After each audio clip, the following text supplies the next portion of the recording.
As many of you know, the sixth and supposedly final installment of the Resident Evil franchise was delayed from production when director Paul W.S. Anderson and star Mila Jovovich announced that they were expecting their second child last year. A year later, and things seemed to be ready to roll.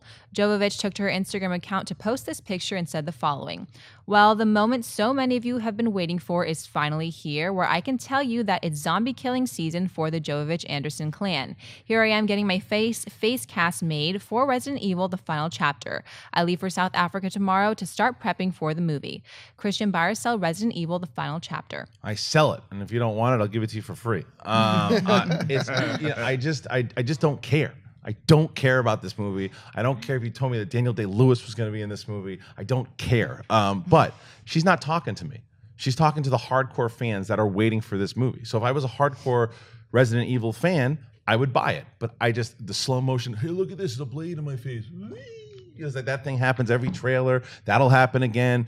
I don't even know what this movie's about anymore. It's turned completely different from the video game that I loved, that I played from the first time.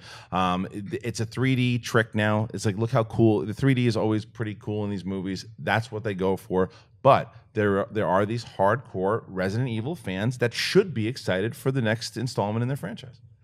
I sell this thing. I haven't liked a single one of the films that have come out. And it's too bad Schnepp's not on the panel today, because I know while Schnepp is not one of the hardcore fans, they are some of his guilty pleasure movies. He has a lot of fun with them, so it would be nice to have him here to balance that out. But for me, I've never cared for the movies. I've tried them. I've tried to sit through each one that comes out, but they come and they fail. And this kind of, and I was actually very impressed with Anderson and Jovovich when they realized they were going to have another baby, and they said, you know what, this is more important than what we're doing with these movies, and they delayed their own movie a whole year.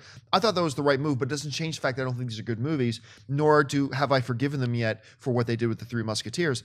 So yeah, for me, it's got to be a sell. I mean, it's really hard to not buy something by Paul Anderson, the guy that did Mortal Kombat, the greatest video game movie of all time. But I just sell because I personally don't care about it. I do echo y'all's sentiments where, yeah, if you're a hardcore fan, you don't want somebody else stepping into those shoes, because Mila Jovovich is so good in that role, and she's made that character iconic to that fan base. Yeah, she has. So it'd be hard for somebody else to step in and try to take that role on. So I'm glad for you fans out there that she's back doing it. I just personally do not care about these movies. It's like they come out and it's not even like, oh, should I see that? It just doesn't hit the newswire in Mark Ellis land at all. The screening comes out, you're like, oh, I'm in Ohio that week.